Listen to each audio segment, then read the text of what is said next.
L'kutei Sichos Chelek Chavav, Parshas Tetzave, Sicha Aleph, Lili Nishmas Reb Yosef Binyamin ben Reb Menashe Kaltman. We are also learning the Schus our dear friend Yosef Shleima ben Risha for a refuah Shleima Ukreva. We are going to explore an absolutely fascinating Sicha.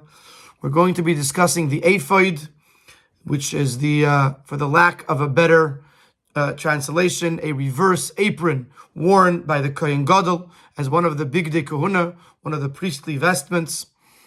We will explore the Rambam versus Rashi in the details of the ephod based on what the ephod represents, and many details will be brought in to explore this absolutely fascinating idea. Okay. But again, the seer from the ephod, with regards to the form of the ephod, is Shitas Rashi bePirushay Alatera b'derech klal behesim mitem das Rambam b'sifrei Hayad. Primarily, or generally speaking, Rashi is consistent with Rambam, which the Rambam writes, Ha-ephod reichvei kireichav gabi shalodem mikasif lekasif, that the ephod was the width of the back of a person from shoulder to shoulder, and the length of the ephod is parallel to the forearms under the between the armpit and the elbow. In other words, on the back. In other words, parallel with the upper arm of the person, going down to the legs. So even though generally speaking, the fact that it was about that width and about that length, Rashi and Rambam would agree. Afal Pikein is aberda aktsas shinui zwischen divrei Rashi and divrei Rambam in them, but there will be some minor differences between Rashi and Rambam. Where do we see the differences? So first of all, b'midas rachbei, when discussing the width, Rashi zokt kemidas reichav gabi shel adam v'yoser. Rashi says it is wider than the back of the person, and Rashi adds v'nikpal hasiner lefnei hakoyin. The apron is wrapped around to the front, al mosnav on his waist, uktsas kreisei, and part of his stomach, mikanu mikan. So it wasn't just the back, it wrapped around the front a little bit. The Rambam sagt reichav gabi shlodem mikasef lekasef, whereas the Rambam says that it went from shoulder to shoulder, which implies that it wasn't wider. So that's one difference. The Rambam says it was exactly the width of the back of the person, where Rashi says it was the back plus enough to wrap around a little bit on both sides. B'midas arke, when discussing the length of the ephod, Rashi sagt choiger oisoi kineged liboy lemato meyatzilov. Rashi says that you would belt it, you would close the belt below the elbows, in the front, kineged, parallel to the heart, but below the elbows. And another point, magia ad akevov, it would reach until his heels. The Rambam says that it is parallel to the forearms, not beneath the elbows. As their length, and the length reaches the legs, not the heels. So we have three differences. Number one, in the width, the Rashi says it was wider than the back, and Rambam says it goes till the back. In the length, the starting point, according to Rashi, is more near the waist, which is beneath the elbows, and by Rambam it starts higher up, where parallel to the forearms, and in the bottom of the length, the Rambam says it goes till the legs. The Rashi says it goes till the heels, which is longer. These three differences will connect to an overall difference between Rashi and Rambam in what is the ephod ukidulakamon, as we're going to explain. In other words, in order to understand why Rashi and Rambam differ on these three details, we first have to understand how do they approach the ephod. What was the ephod? And when we understand how they look at the ephod, we'll understand why these differences have to be as they are. Okay.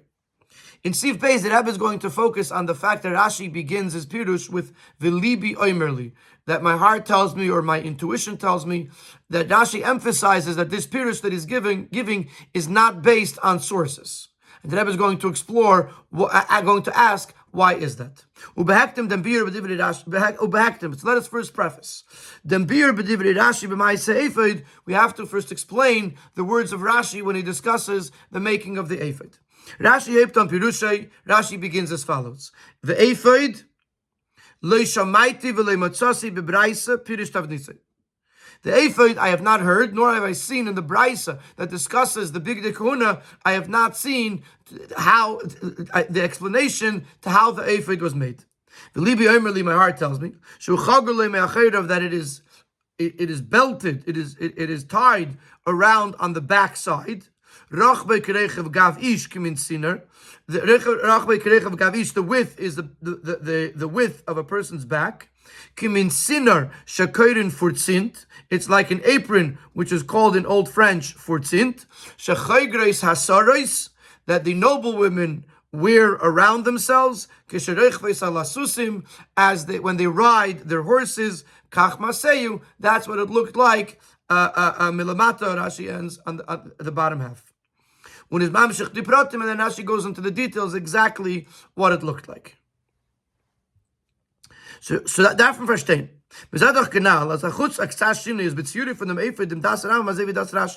We see that besides for the minor differences that we mentioned, pretty much Rashi and Rambam are describing the ephod very similarly.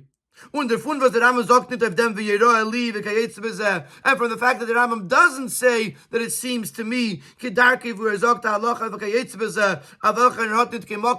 Rambam normally does when he teaches a halacha that he does not have a source for it.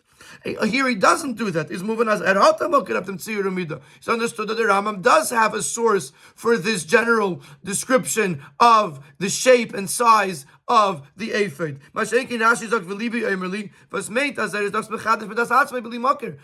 Rashi is saying that my heart tells it to me, implying that he is introducing this on his own accord without a source. So why can't Rashi use the Rambam source? Well, how is it that Rambam has a source and Rashi doesn't have a source? You say to Mizuladas, but first year Rambam is Mekaidi from Pashto Saksuvim, Darkiv Yusaid Pirushi from Rashi Latera. The question is even greater because according to the Mefarshim, the commentaries on the Rambam is relying on the simple meaning of the verses, which is normally Rashi's forte. Rashi is the one whose foundation is the Pashto Saksuvim, the simple meaning of the verses. So why can't Rashi learn like the Rambam learns? What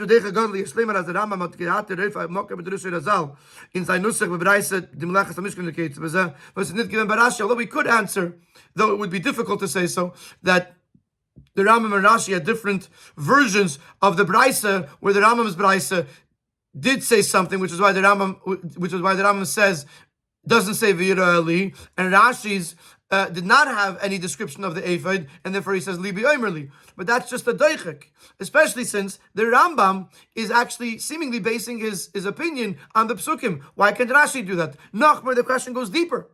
Rashi gufa is mamshach lepirushay bringt rayis from psukim laachriach kama pratim from pirush tavnisay. Rashi actually continues in the longer Rashi in pasuk vav. There's two Rashis on ephod. One is in pasuk Dalet, one is in pasuk Vav. So we began with the Rashi in pasuk Dalet. This Rashi is in pasuk Vav, where Rashi goes into the details of the ephod, and Rashi is using certain psukim as proof to his opinion. And here is a quote from Rashi. Ne'emar, it says, meaning there's a pasuk, the David chagur ephod bod, that David was girdled in a ephod made of linen. Lamadnu, from this pasuk we learn she'ephod chagurahi, that the ephod had to include a belt because he uses the word chagur. But you can't say that it's only a belt. Because the pasuk said that Moshe put the ephod onto Aaron, and then he girdled him, he belted him with the belt of the ephod. Implying that there's an ephod and a belt. The ephod is not the belt. It has a belt, but it's not the belt. And you can say that it's referring to the shoulder straps. The ephod had two straps that came up the back and connected to the diamonds or the diamond settings that were on the shoulder. But you can say that the ephod is the shoulder straps. Shari nemar shtei kisveis ha'ephod. Because it says the shoulder straps of the ephod, implying again that they're two different things. Lamadnu, from this pasuk we learn, again, we're learning from a pasuk. Sha'ephod shem levad, the ephod was one thing. V'aksefos, and the shoulder straps, shem levad, had their own thing. V'acheshav shem levad, and the gartel, the belt of the ephod, was something else. V'oid. And there are other psukim that Rashi uses. So we see that Rashi is using psukim. Well, the fizaz makeda bekama ikar dikazachan is from psukim. So if this is the case, that Rashi is learning some fundamental details about this from the psukim. Is nitlatik was as doctor? Then believe you, Emerly. So why does Rashi say that's coming from my heart? It's coming from my own accord. If there are psukim about this, so number one, why does Rashi not use the same makar as the Rambam? Especially according to the opinion that the Rambam is makar source is the psukim, which is usually where Rashi goes for a makar. Number two, Rashi does use some psukim. So why would he say believe you, Emerly if he's relying on psukim? Okay, so let's hold this question. Okay, so first of all, we introduced that there are three minor differences between Rashi and Rambam in the shape of the ephod. Number two, we now have to explain why Rashi uses the term "v'libi oimerli," my heart tells me. Gimel, we're going to begin. We're going to move over to another topic within this topic, and this is going to lead us ultimately to a explanation about the ephod that will lead us to answering these questions. But let's begin one item at a time. There is a question on the psukim. Was andere mefarshim, where quite a few of the commentaries on the psukim, and if you look in Hara 16, there's a whole list of them, and the Rebbe adds the Hara with V'oid, that there's more that aren't mentioned in the Hara, a question that is so obvious and so glaring that everyone asks it, and the only one who doesn't ask, not the only one, but one of the ones who doesn't ask it is Rashi. What's the question? In pasuk there's a pasuk that says these are the begodim, these are the garments that should be made. Chayshen ve'ephod u'me'il u'ksheines tashbeitz mitznefes ve'avnei. The chayshen is the chayshen, the ephod, the breastplate. The ephod is this apron. The me'il is the tunic. The ksheines tashbeitz is the shirt, the undershirt. Mitznefes, the hat. Avneit, the gartel, the belt. The question is, this is only 6 of the 8. Why is tzitz not mentioned? And the Rebbe adds also the question about michnasayim in parentheses. The reason that it's in parentheses is because the Sikha is not going to discuss why michnasayim is here. The Rebbe in the Ara mentions, as we're going to see, that the garments are supposed to be for beauty and for glory, and the Michnasayim had more of a utilitarian purpose to cover up the privacy of the Kohen, and therefore it's obvious that why it's not mentioned here. Here it's mentioning the fancier garments, but it doesn't explain the tzitz. Why is the tzitz? The tzitz was the plate, the golden plate that went on the forehead of the Kohen Gadol. Why is that not mentioned in this pasuk?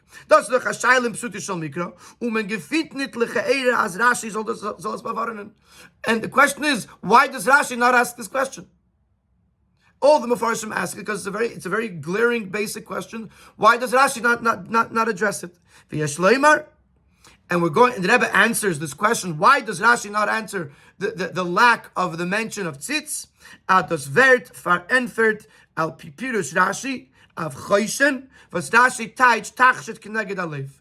Rashi answers his question, not right here, but on the word choishen, where Rashi says it is a tachshit, it is an adornment that lies parallel to the heart, and by saying this, Rashi is answering why tzitz is not mentioned in the pasuk. So immediately you're going to wonder, how does he do that? How does telling me that a chayshet is tachshit keneged alev answer why the pasuk doesn't mention tzitz? So for this, you're going to have a little bit of patience to go through a deeper understanding of the big Dei Kahuna, and then we're going to get back to the chayshen and back to the tzitz. But along the way, we're going to learn a new approach of Rashi in understanding the Big Dei Kahuna. Together from Big Dei Kahuna Shal Kohen Gadol, to understand the concept of the Big Dei Kahuna of the Kohen Gadol, Because of course there's the big guna of the Kohen Hedyot. That's the ones that we're not discussing those. We're discussing primarily the 4 that were unique to the Kohen Gadol: the tzitz, the choshen, the ephod, and the me'il. Is with the pasuk sagt vasisa bigdei kodesh. On the one hand, the pasuk refers to them as holy garments. Le'aron nachicha, you shall make holy garments for Aaron your brother. Lechavod ulesifares, for honor and for beauty. That's what the pasuk says. If you notice, the Rebbe underlines the word bigdei, that on the one hand it's begadim, it's garments, which garments is a very utilitarian thing. But on the other hand, there's a concept in lechavod ulesifares. It's supposed to be beautiful and glorified. So to understand this pasuk, it can be done in 2 different ways. Primarily, they are garments. But it's garments that are made very beautifully, in a very special way, from expensive materials such as gold, blue wool, purple wool, and linen. Also, their shape and their size are similar to royal garments. They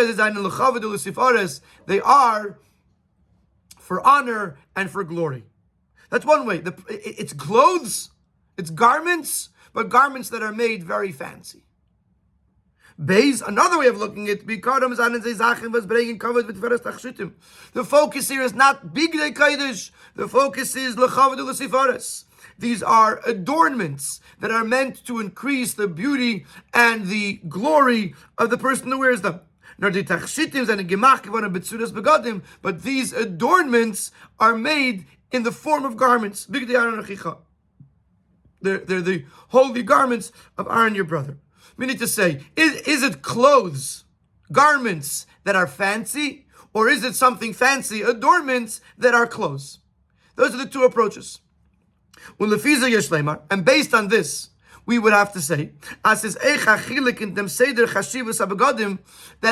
the relevance would be in what order. By the way, in the order later in the Sikha, the Rebbe addresses a number of things, a number of details. If you say that the Ikir it's begadim, for example, tzaras, if there's tzaras on it, is it called? Does it have to go through the process of nigei begadim? In other words, there is a halachic relevance if this is considered a beged or not. But besides for that, there is also, when listing the order of the garments in the order of importance, it's going to matter in welche von sie is mehr der bigdei kodesh lechavod ulesifares. Which one is more garment? Which one is more glory? Or more adornment? If we're going to focus, if we're going to take on the first approach, that these are primarily garments. No, the begadim side from the chavod ulesifares is just that they are they're glorified garments. Then what is their tzitz was kalkule is amin tachshit. Then the tzitz, which is almost entirely an adornment, you can't really see it as clothing. Despite the fact that it is part of the 8 priestly vestments, but it's least garment-like of all of them. You can't put it into the same category as the other garments of the Kohen Gadol that are more garment-like. But if you were to follow the second approach, that primarily these are adornments, then the tzitz fits right into that category. It's an adornment. The tzitz is an ikir in dem sug. The tzitz is the main one. But in im is the inyan for tachshit mervidi in al andere big dekuna. Because the tzitz is more adornment than the other garments that are also garment-like. So if you look at the first approach, that it's primarily a beged, then the tzitz is on the bottom of the list. Or as we'll see in a moment, it's not on the list at all. But if you're looking at it that they're primarily tachshitim, adornments, then the tzitz is on the top of the list. Al piza yesh leimar. Ados is eine for the time in the Pirush Rashi. Av cheishen tachshit keneged alev. According to this, we can explain that this is what Rashi is saying when he says that the cheishen was a tachshit keneged alev. It's an adornment, but that is placed on the heart. But the meat is musber. Farvas dictated rechen dort nit tzitz. This way, by Rashi saying these words, he's answering the question why tzitz is not mentioned and choshen is mentioned. Because seemingly choshen was also very much an adornment. It was a plate that had on it 12 jewels in settings. It's very much more of an adornment than a garment. And nevertheless, the Torah says choshen and doesn't say tzitz. So Rashi says this choshen is a tachshit. It's true that it's an adornment, but it's keneged alev. Der choshen is a tachshit. Although it is an adornment, but where is it placed? It's placed on the heart. Was is amokim who mentioned tunan begadim, which is the part of the body that is normally dressed in clothing. And therefore the choshen could be included in the list of garments because it is in the place of garments. Whereas the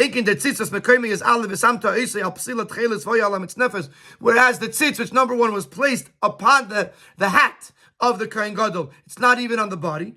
And where was it positioned? On the forehead of Aaron. Versus nitkin art from begadim, which is not a place that is normally covered in clothing, is in the pasuk done nitkailel. According to Rashi,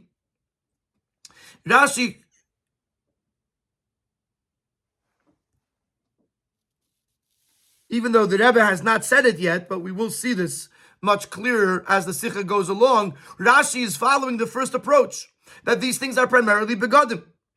And therefore, he's not bothered by the question of the tzitz, because since the tzitz was not a beged at all, it was part of the Shmeina begadim of the Kohen Gadol, but it wasn't. It had no relation to being a garment, and therefore it's not in Vela Abgadim. In that case, why is the choshen mentioned in the pasuk? Because choshen is keneged alev. Choshen at least was worn in a place where garments are worn, so it could be considered a beged. Now, after Rashi established this information for us, that choshen is mentioned because it's related to being a beged, but it's not. So, and from this we understand that Rashi holds that the garments of the Kohen Gadol are primarily begadim, primarily garments. It's just that they're very, very ornate garments. So now comes Rashi to explain ephod. And we have to introduce one more detail. Rashi hat schon früher in Parshas Teruma gebracht, dass the Choshen and the Ephod were Forosh and Bevat Tetzave. The Hemini Tachshit. In Parshas Teruma, Rashi said the Choshen and the Ephod are explained in the Parshas Tetzave, and they are a form of an adornment. And this is how it's understood from the basic understanding of the Psukim. As Sai Choshen and Sai Ephod, seine Nitkin Levushim Negilim was mentioned Tragim. The Choshen and Ephod are not ordinary garments that regular people wear. They are adornments that are there for the beautification of the person wearing them. They are for the honor and the glory of the person. So before we begin, before we look what Rashi says here. Rashi is coming from the perspective that the choshen and the ephod are adornments, are something very fancy and ornate that the Kohen Gadol is wearing. But after that foundation, Rashi comes to say Chiddush. The libi aimer, my heart tells me that it is tied from the back. It's wide like the back of a person. Kimin sinner, similar to an apron. For tzint. That the noble women wear when they ride on the horse. So first of all, we're going to answer why Rashi says V'libi Omerli, even though he brings psukim. Rashi brings rayis from psukim canal. Even though Rashi is bringing rayis from the psukim, it's other rayis blaze of pavaisen kiloshin Rashi she'efet shem levad v'aksefet shem levad v'chesef shem levad. As a efet shem tachshit levad. In other words, the psukim prove to us that ephod is not the cheshev, the belt. It's not the kisvos. It's not the shoulder straps. It's something else. which means, what is it? It's a form of adornment. Men wees aber nicht von die alle Reis, was für a Tachshit der Ephod is. We still don't know what kind of adornment it is. Und von Pashtus Aksuvim, was der Cheshen ve'Ephod kommen allemal zusammen in seine kosher Zebazeh. And looking at the Psukim, Cheshen and Ephod always go together. What we can't learn in das is noch a Tachshit, kineged amokim mesuyim beguf, that it's another adornment that covers a part of the body. And that's all we would know about it. So we would know that it's a tachshit that is also a garment. But Rashi wants to tell us much more than that about the ephod. Rashi wants to tell us that the ephod is actually a garment. With them sagt Rashi, even Libi Emerli, that it was tied from behind him like an apron. That the noble women wear when they ride on the horse. Not only is it something that adorns a certain part of the body, the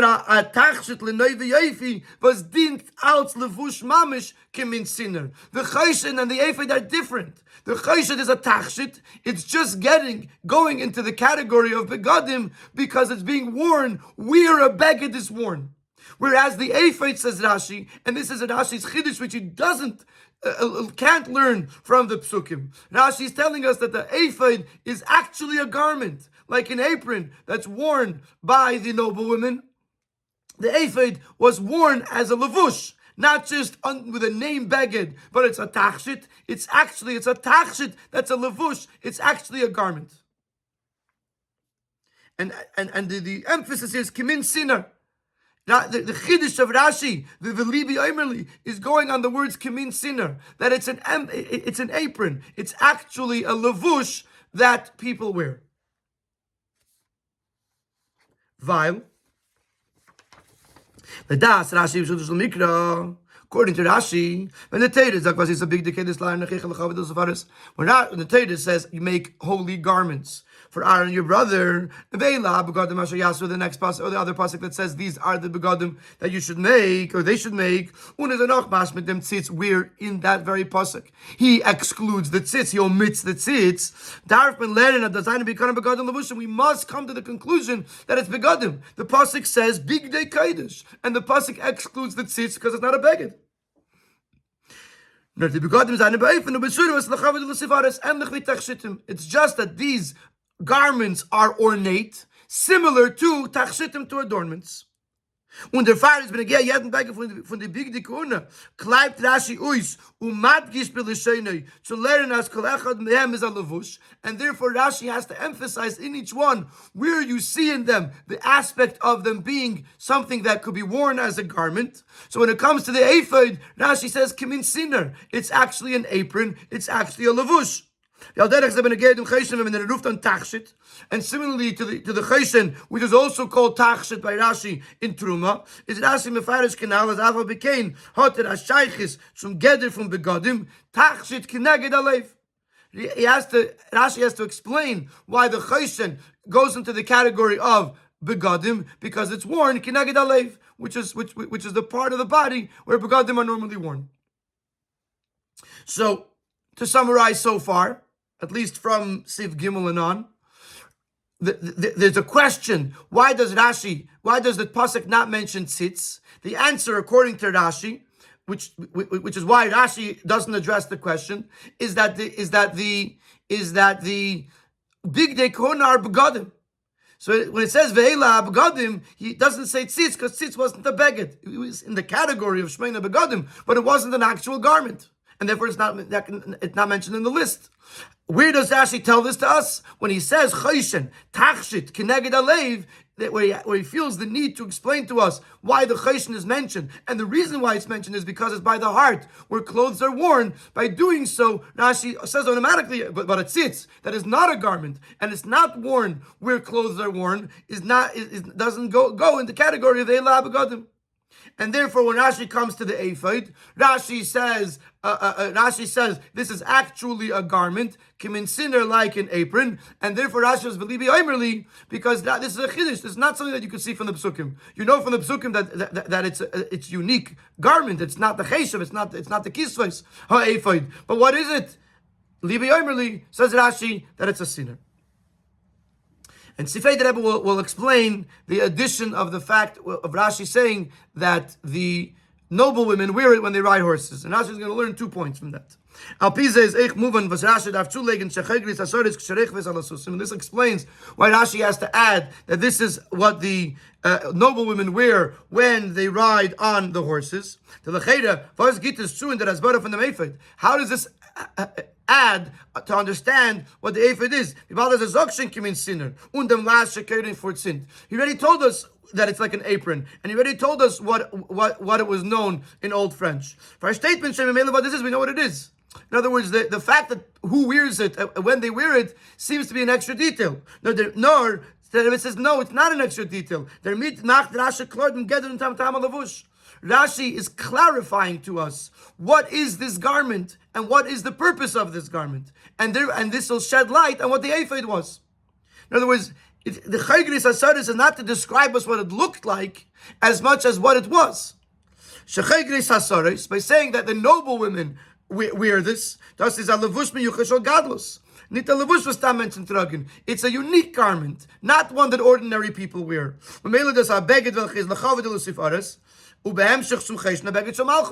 And therefore it is an ornate garment, it is a fancy garment, similar to the Chayshen, which was a royal garment. That's point number one. That yes, it's a garment, but it's a garment that is a unique, fancy garment. But then Rashi adds, doesn't just say that the noble women wear it, but he says specifically when they would wear this kind of garment, when they're riding on the horses. The noble women, when they're riding horses, they wear additional clothing, for extra modesty. Which is different, which is the opposite of jewelry or adornments. Which is primarily worn in a time when they could flaunt it and show it off. So by saying he's emphasizing, number one, that it's not a tachshit. In other words, it's fancy, but it's not a tachshit, it's a beged. And what's the purpose? The purpose is to increase tznius, to create more modesty. Al derech says, "Move on the gabadim kohen gadol," and therefore this will teach us something with regards to the kohen gadol wearing the ephod. And this is nidstam noch a tachshit v'setuton. It's not just another adornment that he could wear. No, a tachshit v'ses in suk shelavush. It's an adornment that is a garment, something that is worn. Und das ist als tznius yisir mit dem kohen gadol, for the purpose of increasing the kohen gadol's modesty. Just like you learned to Parshas Yisro, that there couldn't be steps to the mizbeach, so that way it should not reveal their privacy upon the Mizbeach, their nakedness on the Mizbeach, because of the holiness of the stones of the Mizbeach. They were not allowed to go up on steps, which would make them open their legs wider. Although they were wearing pants, but still for extra tznius, they had to go up a ramp and not steps. Similarly, with regards to the Kohen Gadol, because of his increased holiness, there had to be additional modesty, and therefore he had to wear an ephod, which would add in the modesty. So by Rashi adding these words, he's clarifying that it is a unique garment, but what's its purpose? It's a levush. It's a garment, it's a clothing, more than just a tachshit. And it's for the purpose of increasing the tznius of the Kohen Gadol. So we still haven't answered yet, because we didn't touch upon the Rambam's approach yet. We still haven't answered yet the differences between Rashi and Rambam, with the minor differences, so to speak, with regards to the actual size of the ephod. But what we did get is a clarity in the Shita of Rashi, that Rashi holds that the Bigdei Kahuna are beikir begodim, garments that are ornate, that are adornments, and because of that, the tzitz is not mentioned. Because of that, the Choshen, Rashi has to explain that it's Tachshit Keneged Alev, and by the Ephod, Rashi says that it's a sinner, that it's actually a beged. The more beged it could be, the more consistent it is with the concept of the Elah HaBegadim, with the words Begadim as they are in Pshutei Shel Mikra. And Rashi, in addition to that, Rashi clarifies that it's like the aprons that the noblewomen wear when they ride horses, which is a levush, it's a garment, and it is worn for additional tznius. In Sivav, we go to the Rambam. Now, the Rambam is going to disagree with Rashi. Das Rambam aber seine die Dal big days of Shulchan Gadol Bikram. Nita say, never get it from God and never get it Tachshitim. The Rambam holds that these four extra garments, the Choshen, the Me'il, the Ephod, and the Tzitz, are primarily not in the category of garments, but they are adornments. And it's understood from the Psukim.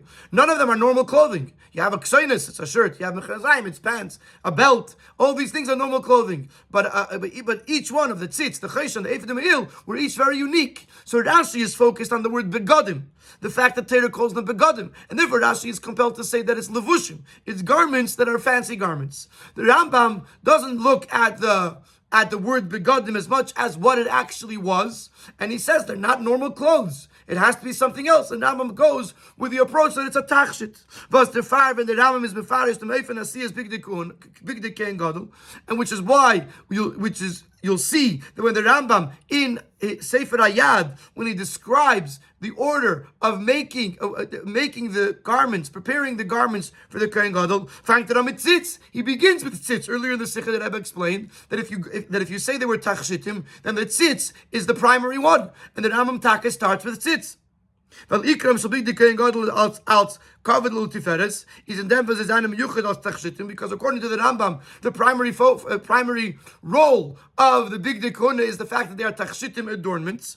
Und das ist lechol reis gevem kenals of geworden tzitz. And as we said earlier in the Sikha, that the tzitz was the primary adornment. It was only adornment, and it didn't even look like a garment. So therefore, since the Rambam holds that the ikr is the tachshit aspect of it, the Rambam starts with tzitz. The Alderech said, learn the Rambam and get them ephod. This is verstandig von Teichen HaKsuvim. Similarly, when it comes to the ephod, the Rambam learns, as he derives from the psukim, as there is a geder from a tachshit miyuchad, that the ephod was a form of tachshit. Similar to the choshen that was also a tachshit miyuchad. In other words, the Rambam doesn't have to go to turn them into begadim. Explain that it's keneged alev. The Rambam just says that the Rambam just sees it as tachshitim.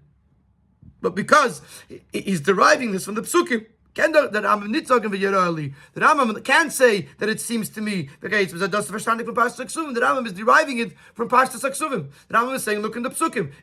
They're clearly not regular normal clothing.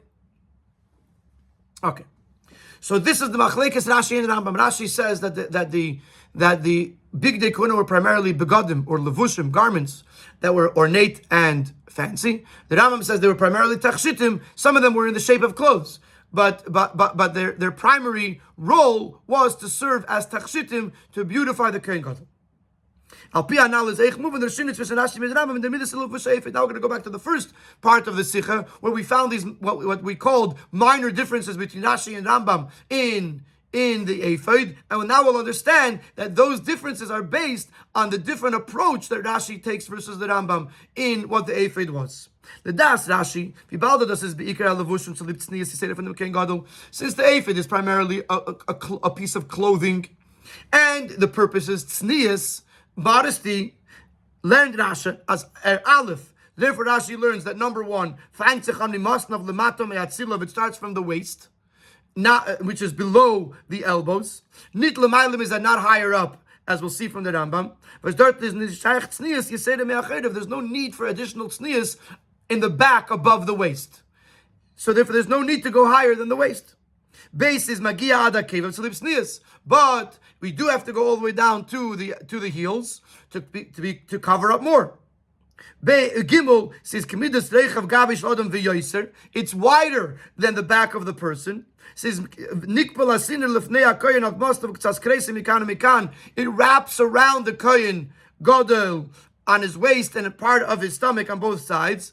If it wraps around the person, it highlights the fact that it's actually a garment. It's actually something, a piece of clothing that's being worn. So the Rashi makes these three things. Number one, he starts from the waist because that's where the necessity for tznius begins. Or the additional tznius. Of course, it was covered by the Kohen Gadol. He was wearing a ksainis and a me'il, so his back is covered. But to say you need extra tznius above the waist is not necessary. But you do need it to go all the way down to the bottom of the legs, to the heels. So therefore, Rashi also went to the heels. And also, Rashi says it was something that wrapped around the Kohen Gadol because that's more garment-like and that's more tznius. But according to the Rambam, who holds that it's primarily an adornment, not a garment, is it talking There's no reason for the Rambam to add these details. As is given ada kevov, ungresse from Gabi on to say that went all the way down to the heels and not to the knees or to below the knees, or to say that it was wider than the back. It's as wide as from shoulder to shoulder of the person, and the length of it goes to cover the legs, but not all the way down to the heels. What about the top? The top also, according to Rashi, it starts at the waist. According to the Rambam, it starts more even with the heart, or more even with the forearms, which is higher up.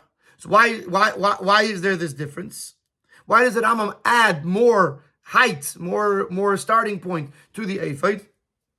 So that's what the Rebbe says now. That's what the Rambam learned as the fact that the Rambam says that it is parallel to the forearms and not beneath the elbows. But the das Rambam is there ephod the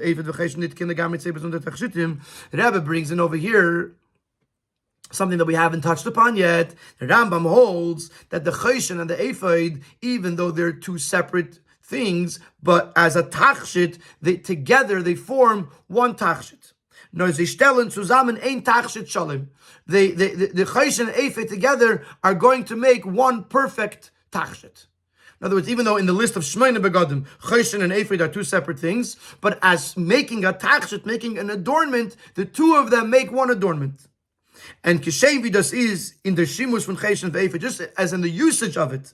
Adas was mishael burim v'tumim when the kain entered v'ruach hakedes, the fact that they would ask questions of the urim v'tumim, which was a piece of parchment that was in the folds of the choshen, and then it would give answers, and the Kohen Gadol could answer with Ruach HaKodesh, with divine inspiration. It does nitnar in dem choshen arich in dem ephod. This would not be unique to the choshen; it would be in the ephod as well. Ukilosh naramam, as Ramam says, Mailas Kohen Gadol shmedaber al pi ephod va'choshen. But Ruach HaKodesh, the Kohen Gadol is unique, is special, that he could speak from the ephod and the choshen. So the usage, they're being used in tandem. Al derech says and get a tachshit shebehem. Similarly, in forming a tachshit of the two of them, as they beide stellen zusammen ein shlemistiken tachshit, that together they form one complete adornment. Und der Riber al der Ramam as der ephod have sich angebt mit Tomaten mit Siliyodov. Nachdem wie es endlich sich der choshen will das Rashi, therefore the Ramam holds that it doesn't begin under the choshen, beneath the choshen, as Rashi says it, nor mikineged atziliyah yadayim, higher up, parallel to the forearms, in them art v'sekifin the choshen, in the place where the choshen is. In other words, the choshen would be in the front, the ephod would begin at the same level in the back.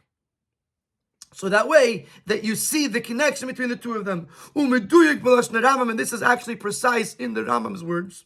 And we see how he emphasizes the connection between the choshen and the ephod. Nimtza, says the Rambam, when you wear the ephod and the choshen, with the choshen, the choshen is perfectly on the heart, and the ephod is behind that, behind where the choshen is. The chesed va'ephod kosher ali b'tachas ha'choshen, and the belt is on the heart under the choshen. Das ist ein Tachshit ulevush shalem, was wird zusammengestellt von dem Cheshen, was ist Melafonov alibai, und von dem Ephod, was ist Me'achayrav.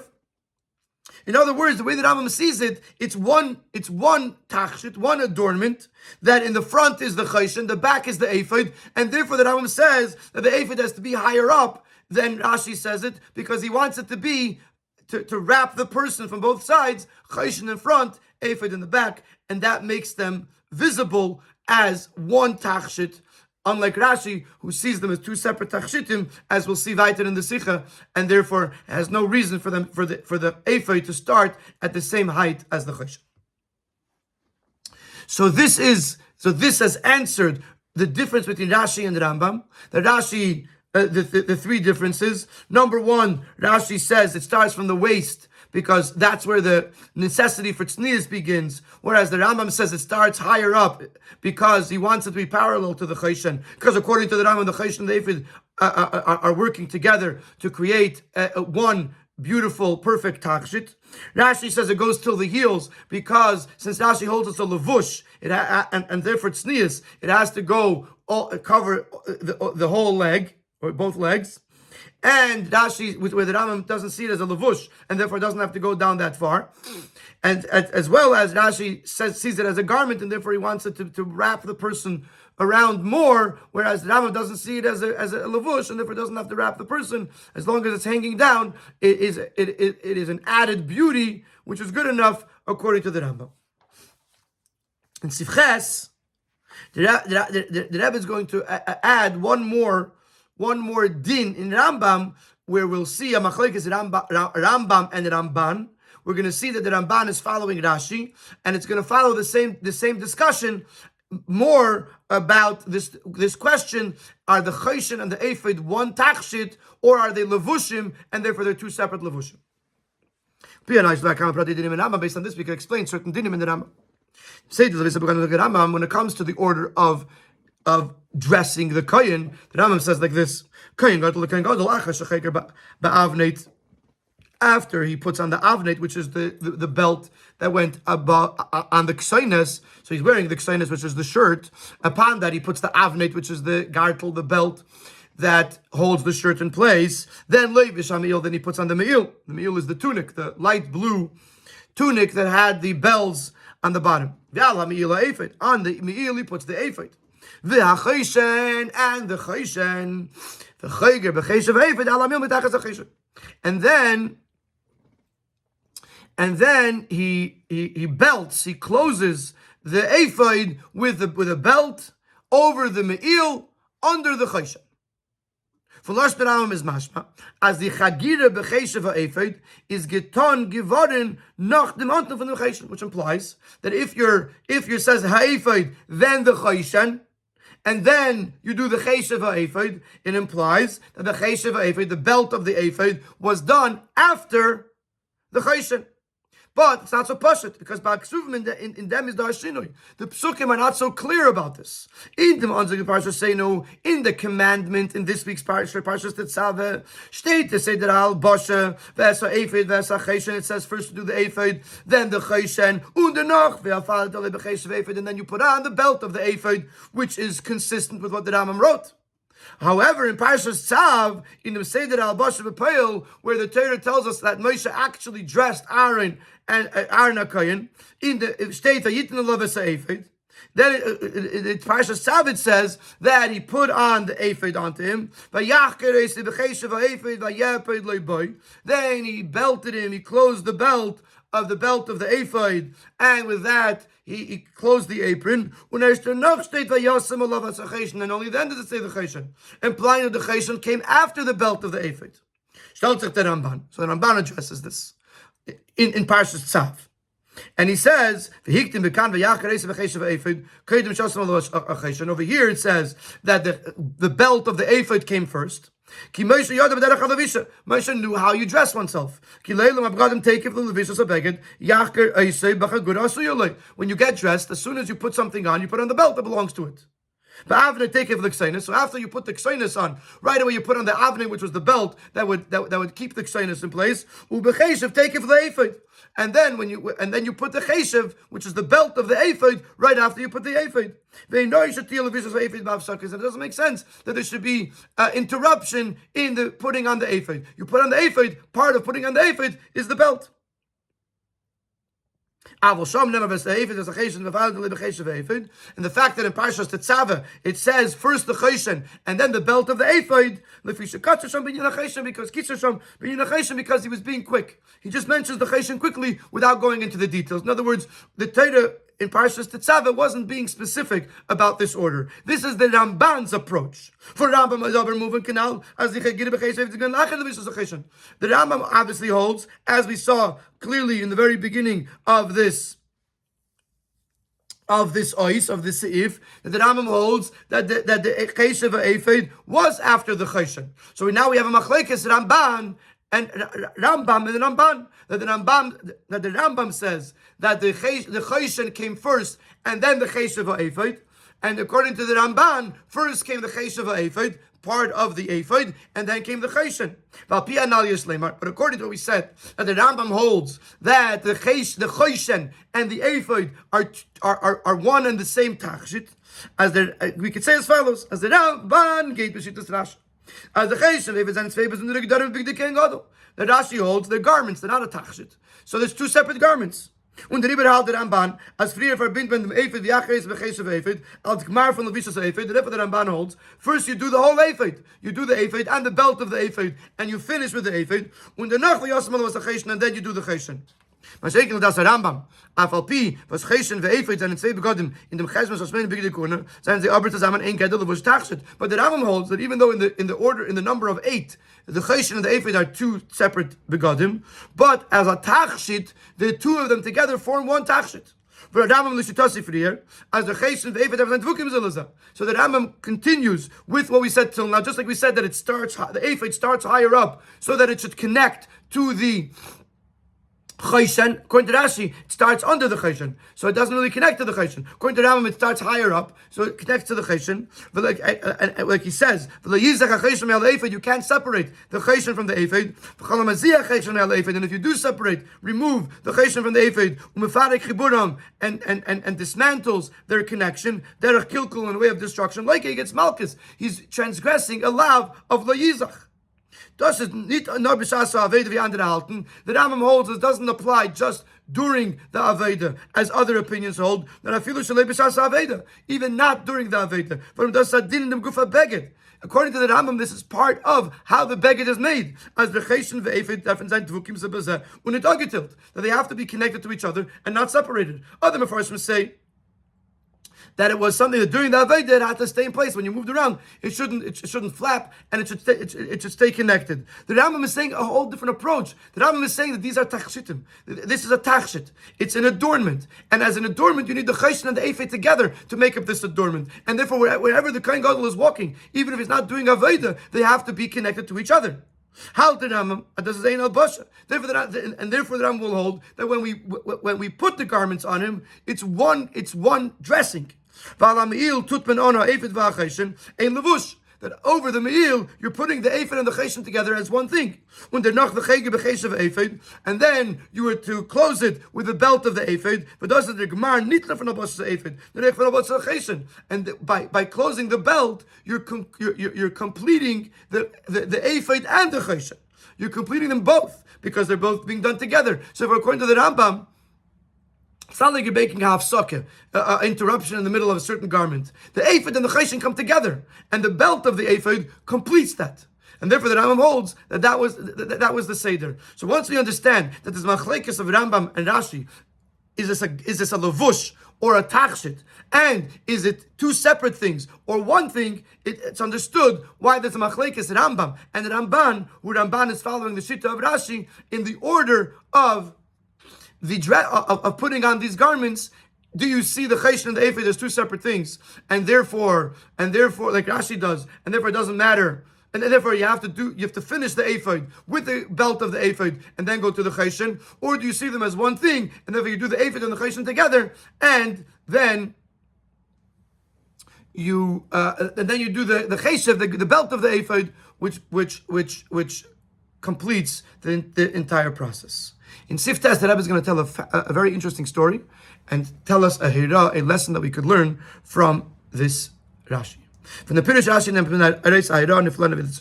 from this Rashi we could take a very beautiful lesson in serving Hashem. So you do it. Number one, we know that there's a teaching of the Baal Shem Tov that everything a person sees or hears, it's a lesson in serving Hashem. And it's a very it's simply understood. Since everything the Eibishter created in the world, not one thing was created for naught. And the fact that the Eibishter ordained that this Yid should see this event, clearly it's not going to be for nothing. It's for a purpose. But the Tachlis is thus. And in the whole purpose why a person was created was to serve Hashem. And therefore, if a person experienced something or saw something, it must be for a purpose to use it in the Vedas Hashem. Let in the Rashi. As od der Inyan is again nit zu kein Gadol. Oder a viel nur zu Gadol beshonim. Now das darf man lernen und einlernen in Mechamis Mikra.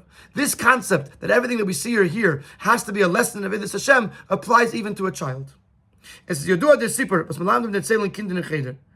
It's a well-known story that teachers tell the children in Cheder. Learning the Pirush Rashi when they get them ephod. When they learn this Rashi about the ephod, that it looks like an apron that the noble women wear when they ride their horses. Even though most of the children have never seen a noblewoman from the Middle Ages wearing this unique apron-like garment and riding a horse. But nevertheless, when we teach this Rashi, we tell the following story.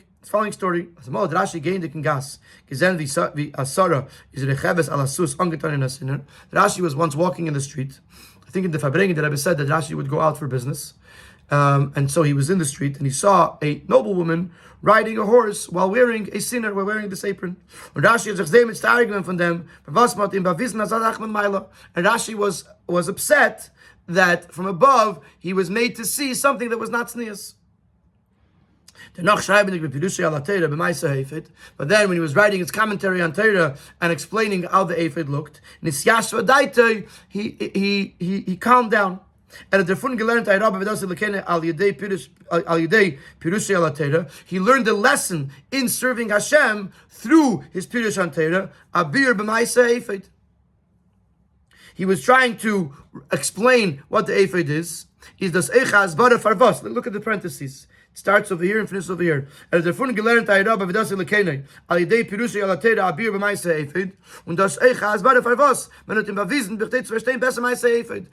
he learned the lesson over here because he saw that the reason that this was shown to him was so that way he should be able to have a better understanding of the ephod.